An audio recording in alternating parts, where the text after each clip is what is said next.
Mood swings, period से पहले अलग मूड स्विंग्स, पीरियड्स के टाइम पे अलग मूड स्विंग्स और पीरियड्स के बाद अलग मूड स्विंग्स। इतने सारे मूड स्विंग्स आखिर हो क्यों रहे हैं? तो ड्यूरिंग अ मेंस्ट्रुअल साइकिल काफी सारे हार्मोन्स होते हैं जो कि आपके इन पीरियड्स को, मेंस्ट्रुअल साइकिल को और मूड स्विंग्स को कंट्रोल करके रखते हैं, रेगुलेट करते हैं। तो जो मेंस्ट्रुअल साइकिल है वो 3 फेजेस में डिवाइडेड होती है। जो पहला फेज है उसको हम लोग बोलते हैं मेंस्ट्रुअल फेज, जिस टाइम पर एंडोमेट्रियम ब्रेक डाउन हो रही होती है, जिसको हम लोग कॉमनली बोलते हैं पीरियड्स। अब इस पॉइंट ऑफ टाइम पे ना एंडोमेट्रियम ब्रेक डाउन हो रही है क्योंकि प्रोजेस्टेरोन का लेवल जो है काफी ज्यादा कम हो गया है और हमारे इरिटेशन का लेवल उतना ही बढ़ जाता है। दूसरा फेज आता है फॉलिकुलर फेज या फिर प्रोलिफरेटिव फेज। ये जो फेज है इसमें ओवरी के अंदर एग की डेवलपमेंट चल रही होती है और वहीं पर एंडोमेट्रियम भी फिर से बनना शुरू होती है। तो हम लोग इस पॉइंट ऑफ टाइम पर ज्यादा सोशलाइज करते हैं, आउटगोइंग होते हैं, मूड थोड़ा अच्छा अच्छा रहता है।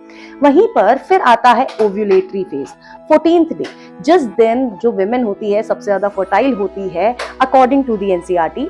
एंड साथ के साथ इस समय एलएच, एफएसएच और ईस्ट्रोजन का लेवल जो होता है पीक पर होता है।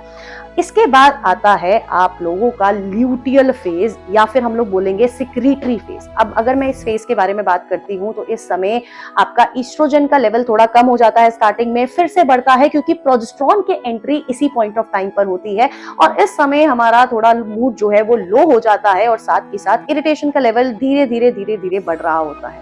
सो इन सारे फेजेस, इन सारे हार्मोन के वजह से ही इतने सारे मूड स्विंग्स आते हैं।